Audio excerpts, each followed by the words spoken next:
So in this video, we're going to talk about protein. There is so many confusions about protein, and also should I have this amount or that amount, or should I be a vegetarian?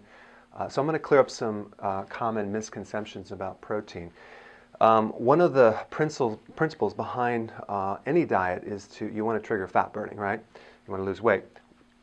If we look at the viewpoint of what hormones trigger fat burning and what foods trigger those hormones, protein comes up very at the top of the list. So protein does trigger the fat burning hormones, okay?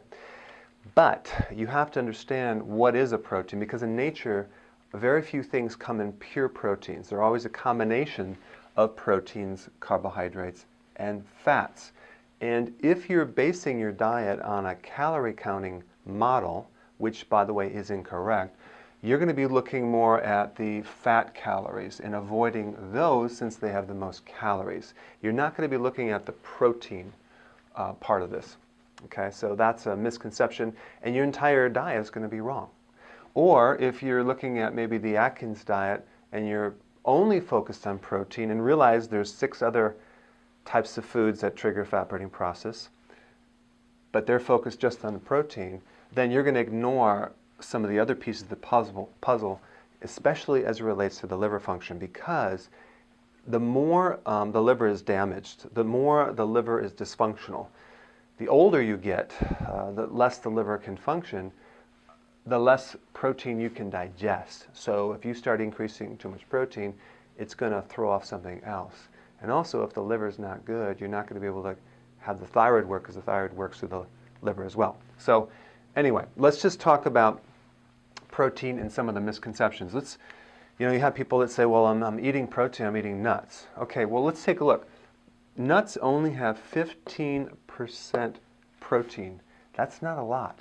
So you're not going to be triggering a lot of fat burning with nuts. And then it has 13% carbohydrates, so that's fairly low.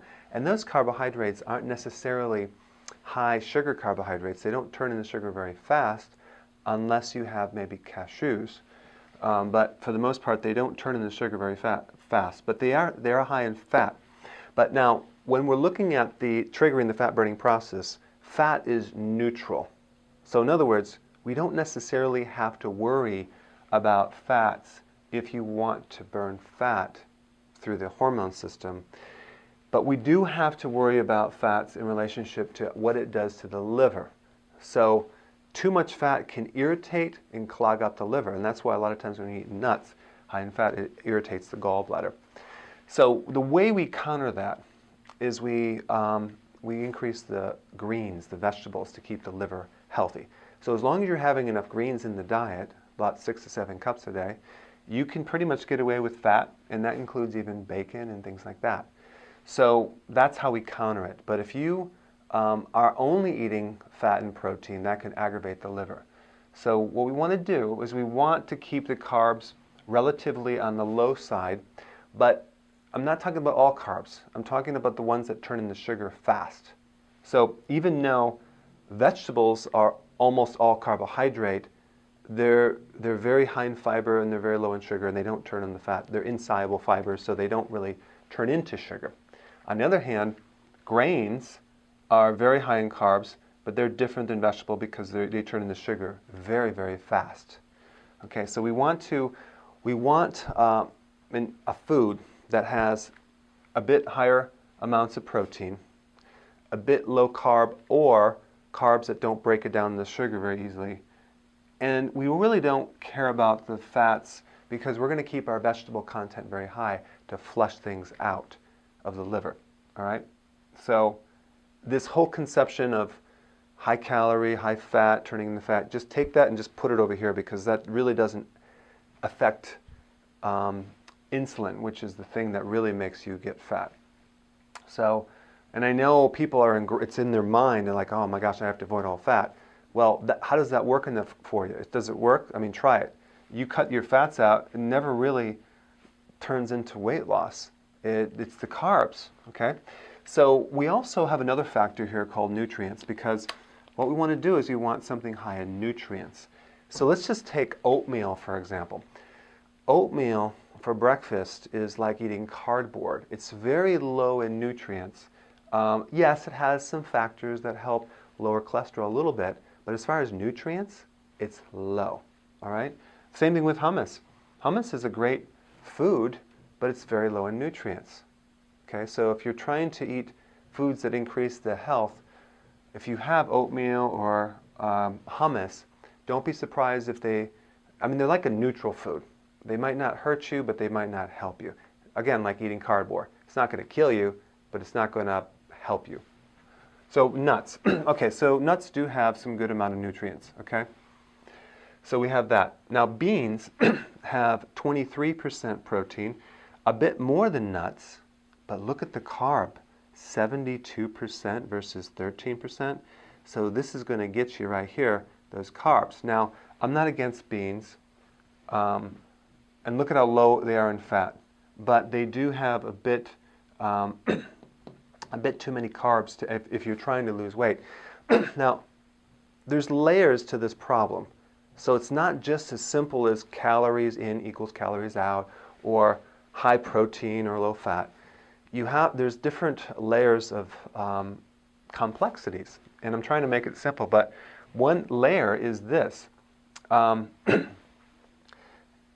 Beans are cooked, so you actually destroy enzymes, and then you destroy nutrition, so you're eating kind of a dead product.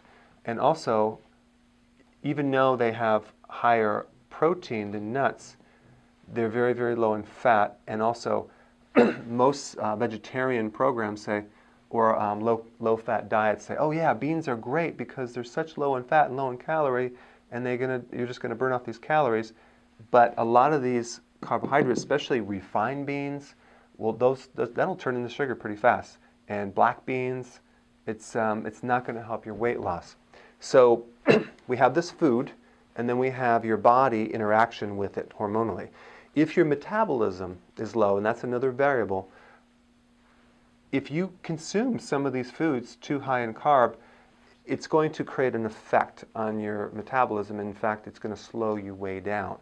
If your metabolism is high, you can get away with all these carbs, and most people, especially if they reach the age of 40 or 50, you're not going to be able to get away with these higher carbohydrate foods. So even though you might walk it off in a mile, the insulin response, the sugar response, could last far more than that mile. It could last 2, 3, 4 days, okay? So what you have to know is just a little bit of the wrong thing can nullify a lot of good things. All right, so hope I'm not confusing you too much here.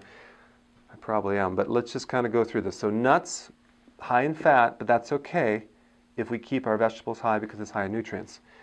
Beans, most of them are obviously cooked. You're not going to eat raw beans.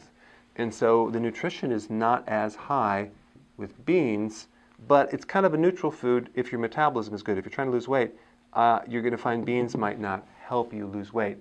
And then we have hummus. Again, look at 11% protein, 45% carbs, 44% fat.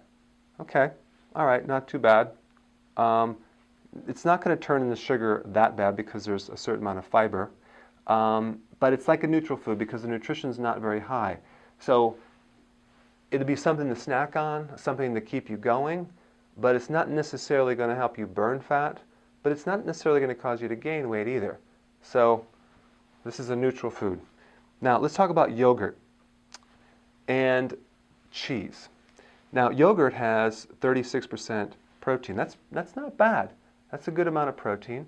And then also cheese has a little higher protein, but it also, depending on what type of cheese that you consume, because the more aged it is, the higher protein content and the less carbohydrate, because those enzymes or those bacteria in the cheese that make these fermented products like yogurt, kefir, and cheese especially, tend to eat up some of the lactose, the milk sugar in there, reducing the sugar. So now we have all these beneficial bacteria, we got great protein, and we have some fat as well, especially if it's a low-fat cheese. But we're not concerned about the fat because we're adding our vegetables very, very high. So yogurt might help us, but look at it does have 29% sugar. I'm sorry, carbohydrate. So that is a bit high. So if you're trying to lose weight, you may find that yogurt might slow you down a little bit, but it depends on your metabolism. Okay, if your metabolism is slow, you might have to eliminate all these high carb things. Definitely beans, definitely hummus, and definitely yogurt. You could probably get by with cheese though, because cheese is not very high in carb. Okay, but yogurt and kefir is. But nuts would be okay because look at how low that would be, 13%. Now let's get into the grains. Grains have 15% protein. That is like very, very low. And look at how much carb. It's 75% carb.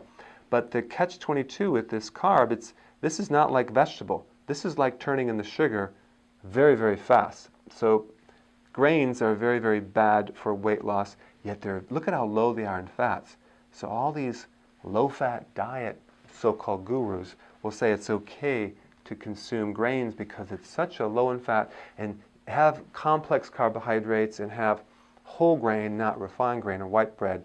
Well, it doesn't matter. Whole grain still turns in the sugar faster than sugar.